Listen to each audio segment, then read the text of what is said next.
about the protein. Okay.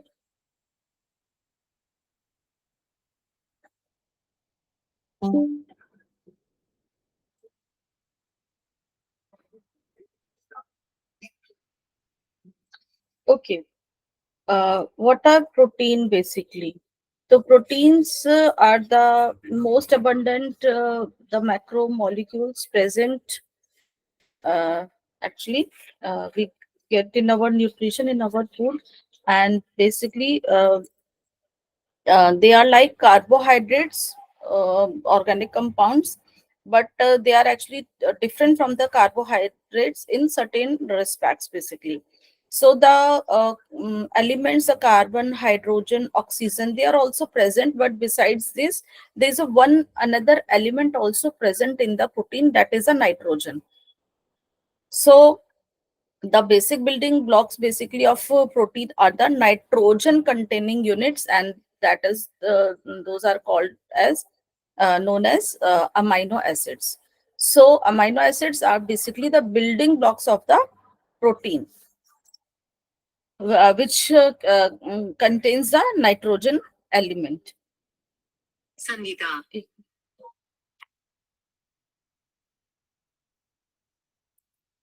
Hello. हाँ संगीता बिल्कुल मैं क्लास में.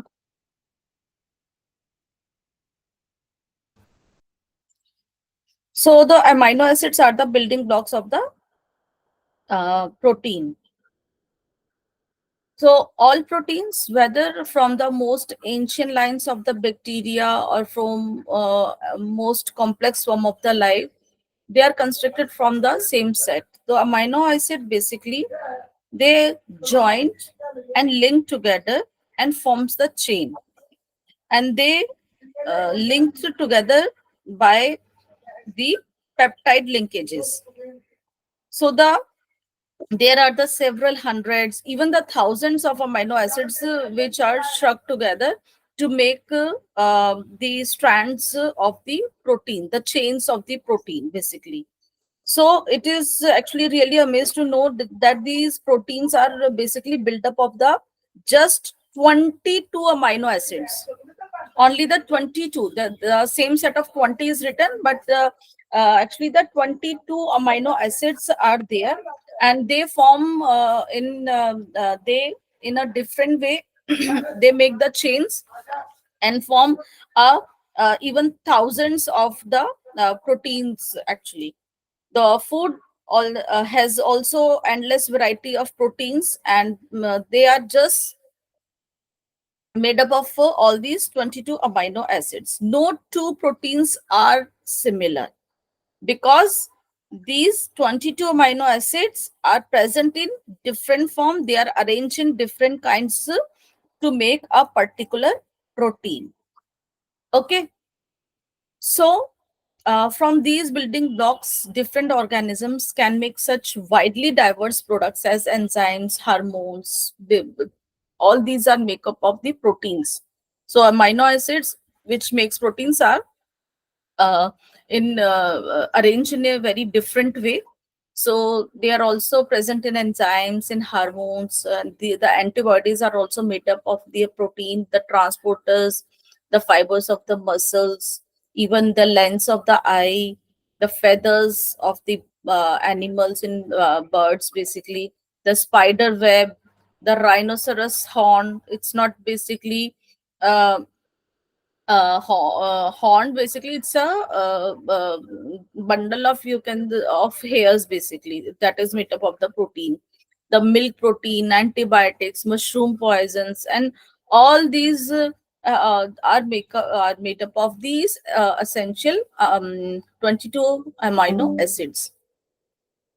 Then let us know about the amino acids, and it is very amazed to know that of these, about 8 cannot be manufactured by the body out of these 22 amino acids, and rest we can make.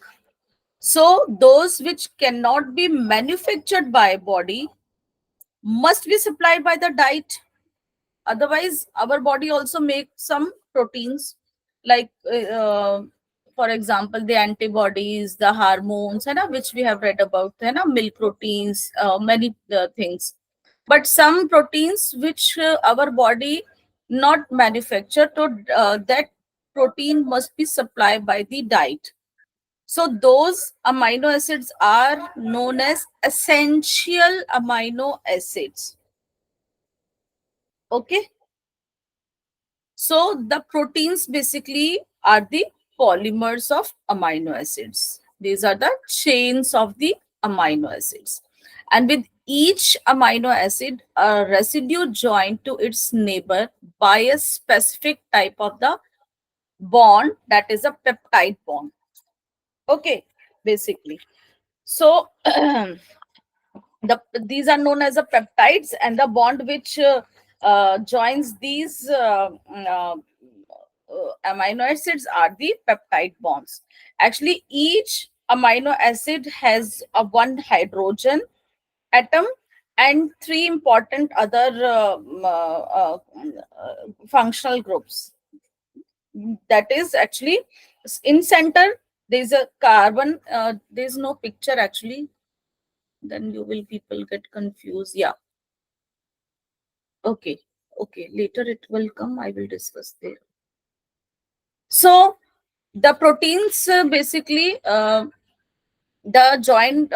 chains joined by the bond, that is a peptide bond, and proteins can be broken down to their constituent amino acids to make them free, so that because body actually utilize the simplest form of anything. For example, in the carbohydrates, the simplest form, the glucose, the galactose, is actually absorbed by our body.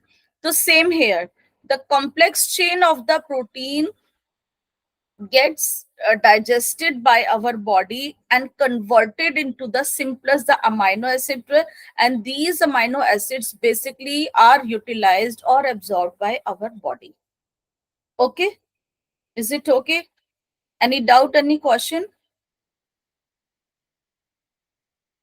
No doubt, ma'am. Okay.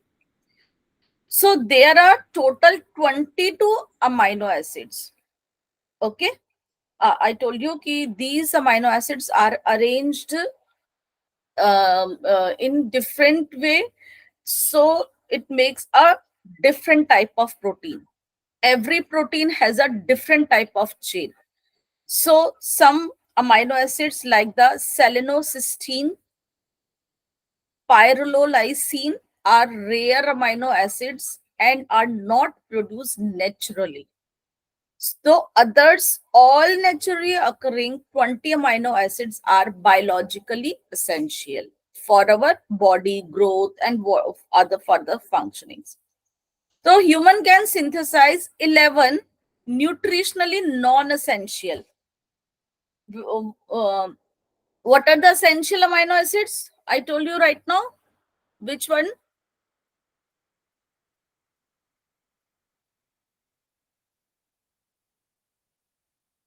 Anyone can? What are the essential amino acids and what are the non-essential one?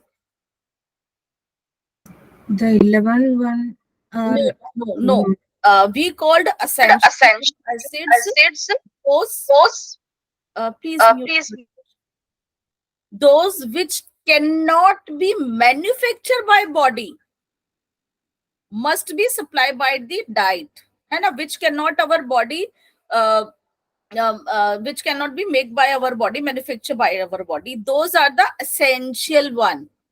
And the amino acid which can be manufactured by the body need not be supplied by that diet. Understand? Is it okay? The thing which our body produce is basically we don't need from extra supply by the diet or the food or other nutrition things, na? But which thing the thing or here is the amino acid which our body cannot make basically. So that is really very important, so that the deficiency would not be happen, and that is supplied by the food. So essential one, those which cannot be manufactured by the body, and non-essential, the amino acid which can be manufactured by the body and need not to be supplied by the diet, they are called non-essential. So these are the essential and non-essential. Only refer to whether it is essential or non-essential to provide them in the diet. Okay. Is it okay? Okay, fine. So humans can synthesize 11 out of the 20 common amino acids, and others 9 are nutritionally essential. So these 11 are non-essential. Okay. The essential amino acids are essential not because they are important to life than the others, but because the body does not synthesize them. They must be present in the diet or they will not be present in the body. Okay. The example of the essential and non-essential amino acids are these. Essential one are the histidine, isoleucine, leucine, lysine, methionine, phenylalanine, threonine, tryptophan. These are the actually picture is not complete. I think so. Later on, no. And non-essential were the alanine, adenine, asparagine, aspartic acid, cysteine, glutamic acid, glutamine, glycine. These are some of the example of the essential amino acids and non-essential amino acids. Now we see what is the general molecular structure of the amino acids. So amino acids basically are the basic unit of the protein. So each amino acid has actually makeup of made up of a chain, and that is they have in the center basically a carbon atom. See, you have seen carbon atom, that is, and that is attached with the hydrogen atom after the R. Have you seen this? CH. So this is the in the center carbon with the hydrogen, and that is attached with the one unit of the nitrogen group. This is known as the amino group or the nitrogen group, because the amino acids have present the nitrogen. So this is the amino group. Then a carboxyl group, this COOH. This is the carboxyl group related to the carbon and the oxygen group. This is related the carboxyl group. And one chain is this, a side chain. This R is a side chain. And the arrangement of this R chain makes a different amino acids, different types of the amino acids, where this side chain is basically arranged. So the amino acids differ basically on the nature of this R group. This R is a side chain. This R group, they basically where this chain is actually attached to the this main central carbon group is basically makes a different type of the amino acids. So numerous amino acids occur based on nature of this R group or this side chain. So 21 amino acids have been found to be present in the protein. So these are the basically group, and this is a one amino acid.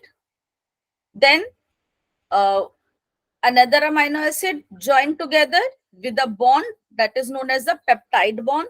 Then another, so these are makes a chain, and then further amino acid, so these are making a very different complex chains, and they make a 22 types of the amino acids. Is it clear? Yes, ma'am. Yeah. In this picture, you can see. So amino acids are known to contain an amine and the carboxyl functional groups. Okay. They are also contain a side chain, that is a R group. Okay. So these R groups are what differentiate amino acids, where they are present to the central one, where they are to the next one, to the side one. So they are responsible for the unique properties. Basically, this is the green one are the CNH, the carboxyl group, the amino group, like this. This is a carbon element, a hydrogen element is attached to this. This is the carboxyl group, carbon and the oxygen hydrogenated group, and the nitrogen group. And this is R, a side chain where it is arranged here, here, or here, or here, where the it actually makes a amino acids are unique with each other. Okay, hope so it's clear to you. Shall I move forward? Yes, ma'am. Okay, now we will discuss about the function of the proteins. Okay, the functions of the protein. So first of all, we know it is a macronutrients. So it basically require in a good amount in our diet. So during our childhood, you sometimes remember your grandparents told you to drink milk for your proper growth. I think so. In North India, it's a very specific uh, way to we have actually daily a glass of milk since our childhood. I don't know about further regions in South India or in the uh, eastern part, because but in the North India there is a habit of taking a milk at least 3 times or at least 2 times, so we have it. Okay, for the proper growth of the our body, because milk is a very good source of protein, and proteins do play a role in the growth and body building. So first function of protein is the build, bodybuilding, and of course the repairing of the body tissues. So the proteins supply amino acids for building new body tissues, and also replacement of the injured or the worn out or the old tissues. So they help in the growth and maintenance of the body.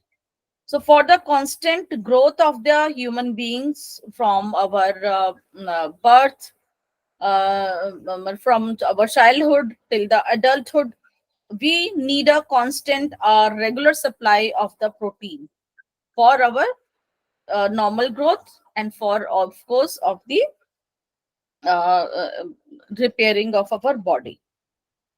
So this does not mean that proteins are not needed when growth ceases. If you say ki, at the age of the 18, further no growth is there, so we should stop taking protein. No, it's not like that. Even during the adulthood, worn out body tissues or the injured one or the old one, for replacing the old one with the new one, we need the protein in our diet. So our body tissues needs continuous replacement. For that purpose, a proper protein supply should be maintained in our body. So proteins are required throughout our life for what? For the growth and maintenance of our body. Is it okay? Hope so. I'm not so fast today. I'm trying to be slow, and if you find any difficulty or not able to understand, kindly told me in between also. Is it okay to you?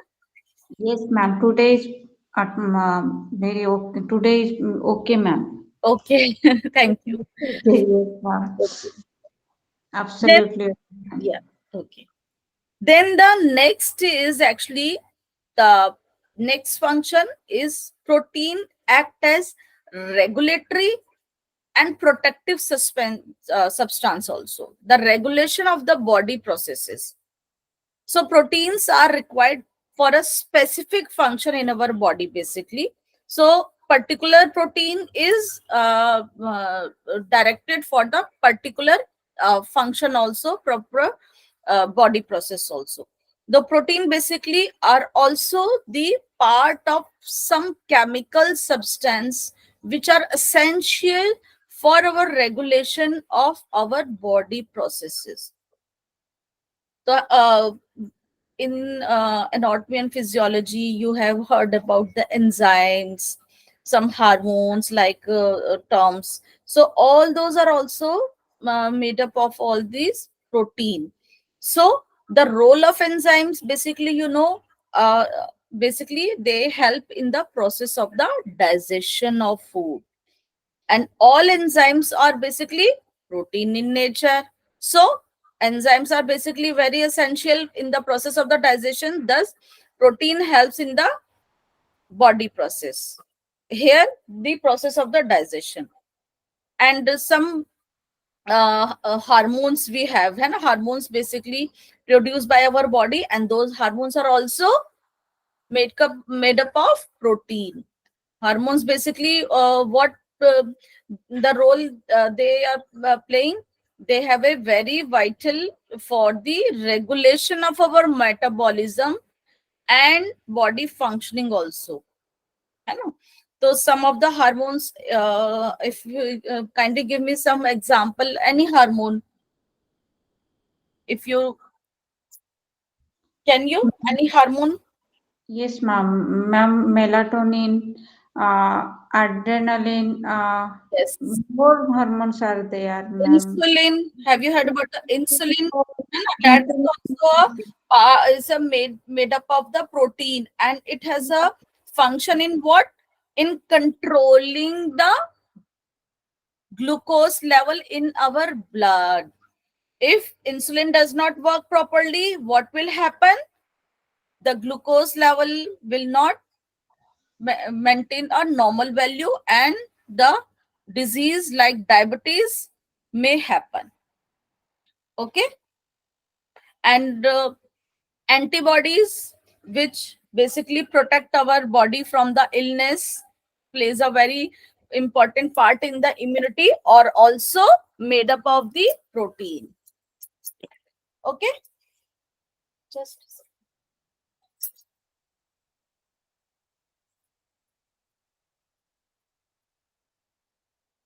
so all these are the function of the protein.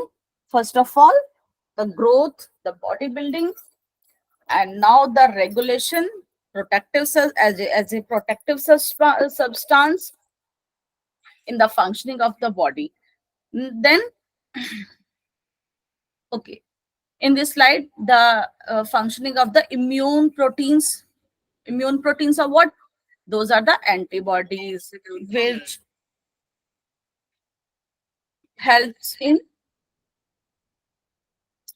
making our body immune from the infection. Hormones regulates body processes. Enzymes such as helps in the digestion process. Some nucleoproteins like the histones and the protamine, which are also synthesis governed by the which governs the synthesis of the body proteins.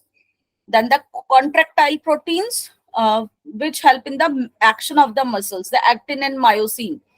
Have you heard about the uh, the strips in the muscles, the contraction and the relaxation, the action of that muscles are basically due to this actin and myosin. Those are the contractile proteins. The blood protein also, in blood, which one is a protein? Hemoglobin, which carries what? Oxygen. And this is very essential for our body functioning. Okay. Then the specific function are also some like the tryptophan is a precursor of the niacin and serotonin, and the methionine supplies labile methyl group for synthesizing choline, which further prevents accumulation of fat in the liver. So specific function of some amino acid is there, so that our body functions normally in a way, so that our body the systems become in a very regulatory manner. Then the next function of protein is the supply of energy.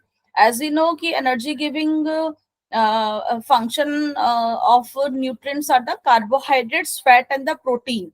So fat are after the carbohydrates, The fat are also the energy giving sources are there. So if the carbohydrates deficiency is there, protein start giving the energy to our body.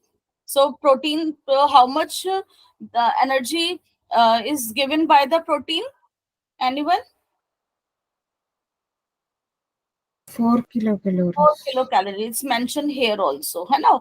1 gram of protein provides 4 kilocalorie of the energy. Then this act as a storage also. Protein actually what store in it store iron, copper, like the hemoglobin. Actually hemoglobin is made up of what? Hemoglobin is a protein.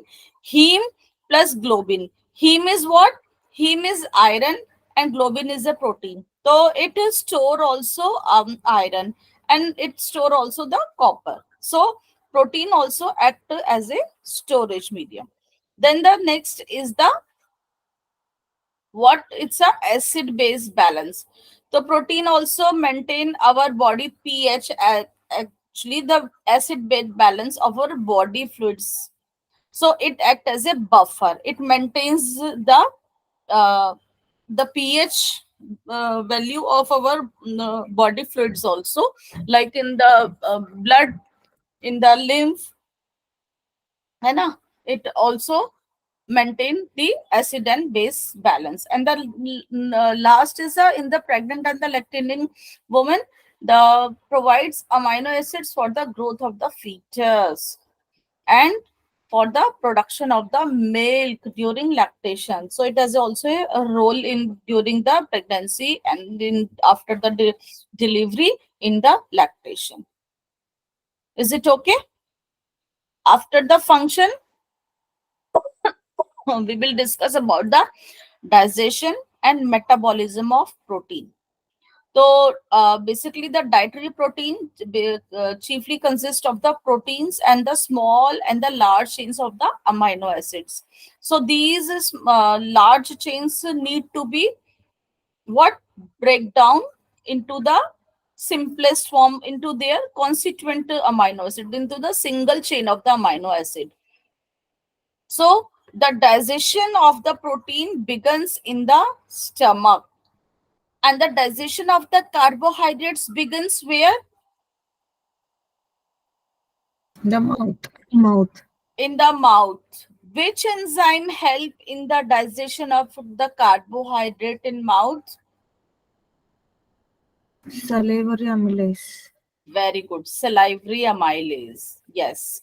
So since saliva contains no proteolytic enzyme, means no enzyme which break down protein. Saliva has absence of this enzyme. So protein digestion mainly occurs where? In stomach and the small intestine. In the stomach also, and in the small intestine also. So which enzyme is present in the stomach for breakdown of this and protein? That is a pepsin. Pepsin basically is a proteolytic enzyme. So when protein rich food enter the stomach, they are greeted by a mixture of the enzyme, mainly which enzyme? The pepsin, which is the proteolytic enzyme, which needs for the breakdown of the proteins. So present in the gastric juice, and in the stomach basically the gastric juice is there. And what other uh, um,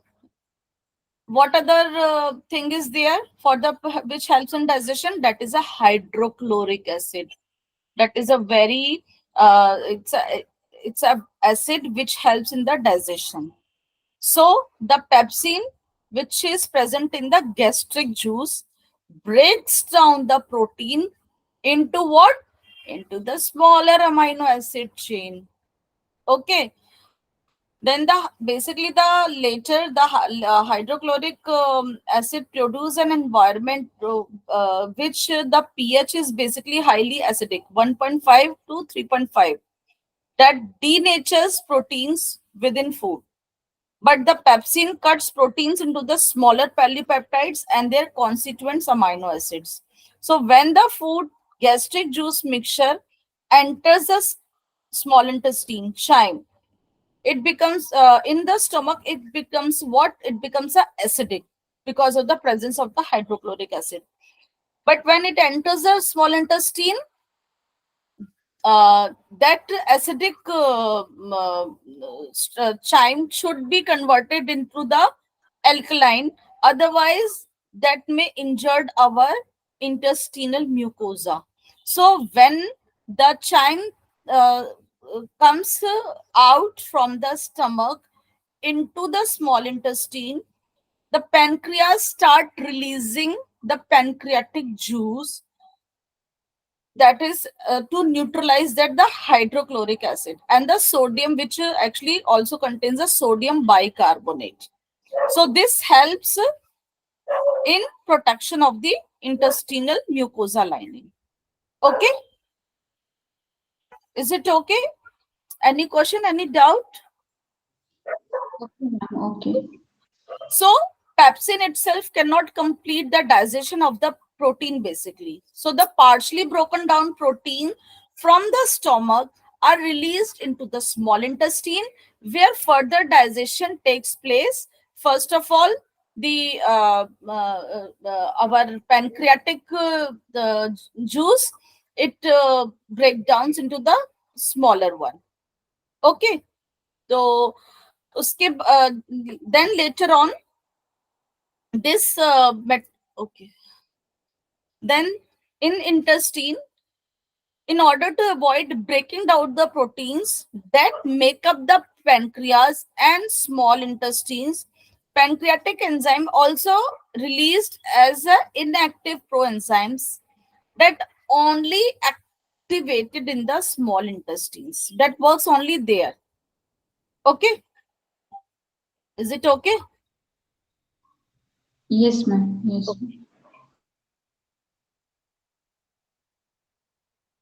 Then uh, in the pancreas, the vesicles store the trypsin and the chymotrypsin as trypsinogen and chymotrypsinogen, the enzymes basically. So the ones released into the small intestine, an enzyme found in the wall of the small intestine, they are present for breaking of the these protein into the further small chains. So these bind to the trypsinogen and converts into the acting form of the trypsin. Then trypsin binds to what? That binds to the chymotrypsinogen that convert into the active one.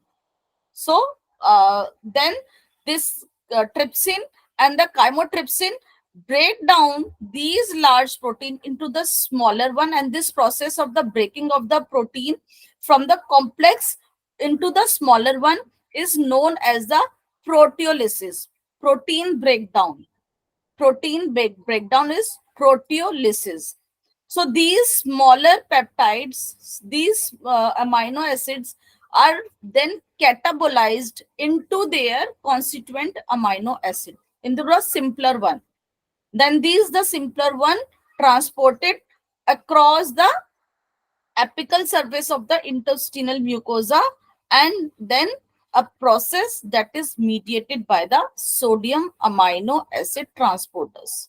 Then they transport to their with the help of these sodium amino acid transporters. Okay, is it okay?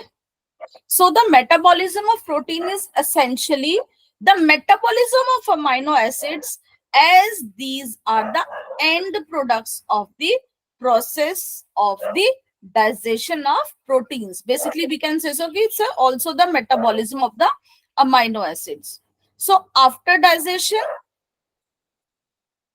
these amino acids are carried by the blood to the liver, because all things are absorbed in our blood now. So they are absorbed in the blood. So freely available amino acids are used to create then proteins.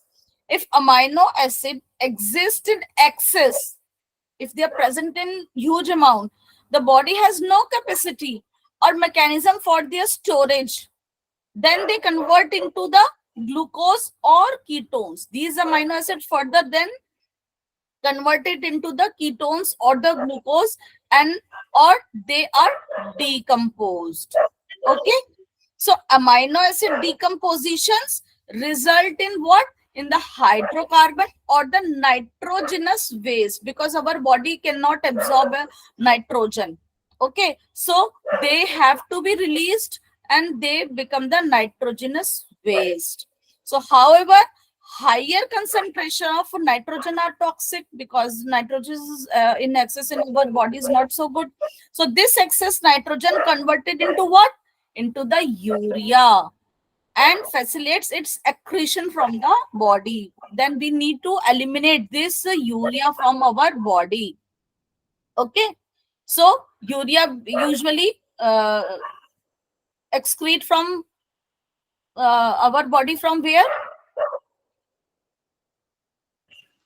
Kidney, Anyone? kidney Yes, from, kidney, in the form of the urine. Yeah. yes, So the metabolism of protein is basically, it's a metabolism of the amino acids. So amino acid basically are used in three ways. How they are used in our body? In the building of the proteins, usually the blood proteins. Then some are actually retained in the liver in the form of glucose, because extra glucose is were stored in our body in the liver, and the rest enter into the blood circulation. If they are excess, then they need to be excreted from our body. So uh, uh, some amino acid which remains in circulation in our body, they are, some others are taken up by our body. Okay, so this is a absorption, digestion, absorption, and utilization of the protein. Next is the sources of our protein. So the complete sources of protein, actually complete source of protein means which contain all essential amino acids. The essential one, which are the 9 one. 11 are the non-essential one, 9 are the essential one. So complete source of protein contains all the 9 essential amino acids. So the animal products basically are the complete sources of protein, because they contain all the amino acids. Okay, any question? Is it okay? yes, ma'am. Okay, ma'am. Okay. And actually the plant are lack of some amino acids, so plant sources are not so good sources of basically protein. So the good quality of protein we get from the animal sources. They are of the good quality. Why? Because they contain all essential amino acids in a right and appropriate portion, and the plant food basically lack generally one or two essential amino acids, so they are not of the good quality. For example, in the cereals, like in the rice or in the wheat, they are poor in some amino acid, but they are and pulses are poor in some. So the combination of both make a good quality of the protein. So that's why, though the vegetarians preferred the combination of food like this, which make a good combination by the cereal and the pulse. For example, the khichdi and the dal roti, the dal rice dal, the dosa, है ना? All these are the combination. Actually, the cereal and the pulse make that food item rich in protein. Okay, so that actually completes the deficiency of one essential amino acid into the one, and by adding the other combination, though the combination basically makes a good source of protein from the both. So the most plant proteins are incomplete, which means they are missing at least one or the two of the essential acids. For example, some plant-based foods such as quinoa and buckwheat, soy, these are the complete sources of protein. And it is important for vegetarians and vegans to mix their protein sources and ensure that they are getting all the essential amino acids. Okay. And also keep in mind that some sources of plant protein may take longer for the body to digest and use. The following are the example of the plant-based food rich in protein, and those are the um, grains, the lentils, the nuts, the beans, the legumes, fresh fruits, and many other nuts, grains, vegetables also contain the high amount of the protein. So the protein need actually is basically uh, anywhere from the 10 to 35% of our calories should come from the protein. It means ki this part should be from of the contain the protein part of our diet. So if you we need a 2000 of calories of energy, and so the 200 to 700 calories should comes from the protein, or we can say so the 50 to 175 gram of protein should include in our diet. And that is a RDA. According to RDA, that is a recommended dietary allowances. Our protein is a modest 0.8 gram of protein per kilogram of our body weight. Okay, so this is all about the protein. If you have right now any questions, so you may ask. And is a 5 minutes time. So may I ask one question? Ki what are the building blocks of protein? Amino acid. Amino acid, ma'am. Yes, amino acids. Very good. So pulses are lacking in amino